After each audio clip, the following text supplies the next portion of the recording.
అంటే ఇవన్నీ కేవలం కొన్ని మచ్చుతనకులు, కొన్ని ఎగ్జాంపుల్సే. ఆ పార్టీలో ముఖ్యమంత్రి లేదు, మంత్రులు లేదు, స్పోక్స్ పర్సన్స్ లేరు, ఆడ లేదు, మగ లేదు. ప్రతి ఒక్కరు కూడా టాప్ టు బాటం అందరూ కూడా అదే వైఖరిలో ఉన్నారు. నేను మీ ద్వారా ఒకటే కోరుతా ఉన్నాను, ఇటువంటి ఒక పొలిటికల్ పార్టీ ఈ సమాజంలో ఉండడం అవసరమా అని చెప్పి ప్రతి ఒక్కరు కూడా ఈరోజు క్వశ్చన్ చేయాల్సిన అవసరం ఉంది. ఓకే, రాజకీయాల్లో డెఫినెట్గా విమర్శలు ఉంటాయి, ప్రతి విమర్శలు ఉంటాయి. గవర్నమెంట్ ఫెయిల్యూర్స్ మీద క్వశ్చన్ చేస్తారు, లేదు ఏదన్నా ఉంటే వాటి మీద కొన్ని ప్రెస్ మీట్ పెడతారు, మాట్లాడతారు, కొంచెం ఘాటు విమర్శలు కూడా చేస్తారు.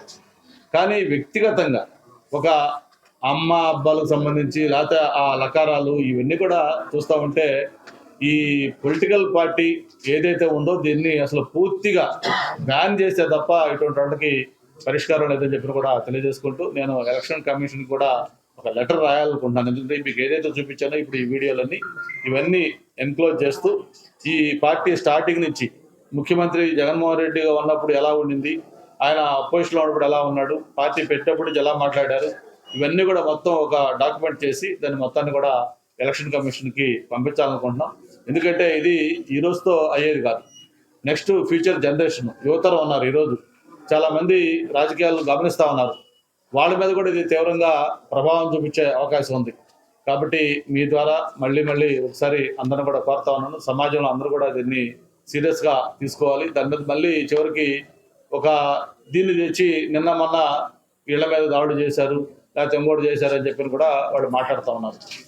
ఒకప్పుడు గుర్తుంది మీ అందరూ కూడా, తెలుగుదేశం పార్టీ రాష్ట్ర కార్యాలయం ఏదైతే ఉంటుందో ఆ కార్యాలయం మీద దాడి చేసినప్పుడు జగన్మోహన్ రెడ్డి గారు అన్నారు, ఇది ఆ టైంలో వచ్చిన పబ్లిక్లో వచ్చిన ఉక్రోషం, కాబట్టి దాన్ని మనం ఏమంటాం, దాన్ని ఏమి చేయలేమని చెప్పాను.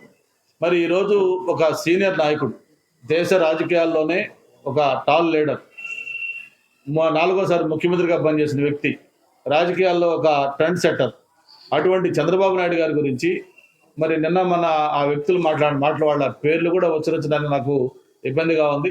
వాళ్ళు అటువంటి మాటలు మాట్లాడిన తర్వాత పబ్లిక్లో రియాక్షన్ రాకుండా ఎలా ఉంటుందో కూడా ఆలోచించాల్సిన అవసరం ఉంది. అయినా దాన్ని కూడా మేము సమర్థించట్లేదు.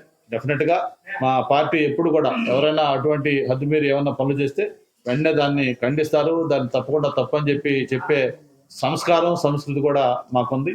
మరి జగన్మోహన్ రెడ్డికి అయితే అటువంటివి లేవు. ఎవరైతే అది ఎంకరేజ్ చేస్తారో అటువంటి వాళ్ళని ప్రోత్సహించిన చరిత్ర అయింది.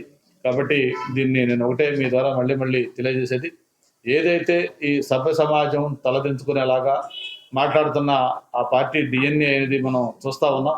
ముఖ్యమంత్రి దగ్గర నుంచి పార్టీ నాయకులకు పనిచేసిన అందరూ కూడా వాళ్ళు ఆ విధంగా చేస్తానన్నారు. మంత్రులు అంటే ఒక బాధ్యత, ముఖ్యమంత్రి అంటే ఒక బాధ్యత. ప్రజలు మనం గమనిస్తూ ఉంటారు, మన మీద ఏదో ఒక మాట మాట్లాడేటప్పుడు దాని ప్రభావం ఏ విధంగా ఉంటుందని కూడా అందరూ ఆలోచిస్తూ ఉంటారు.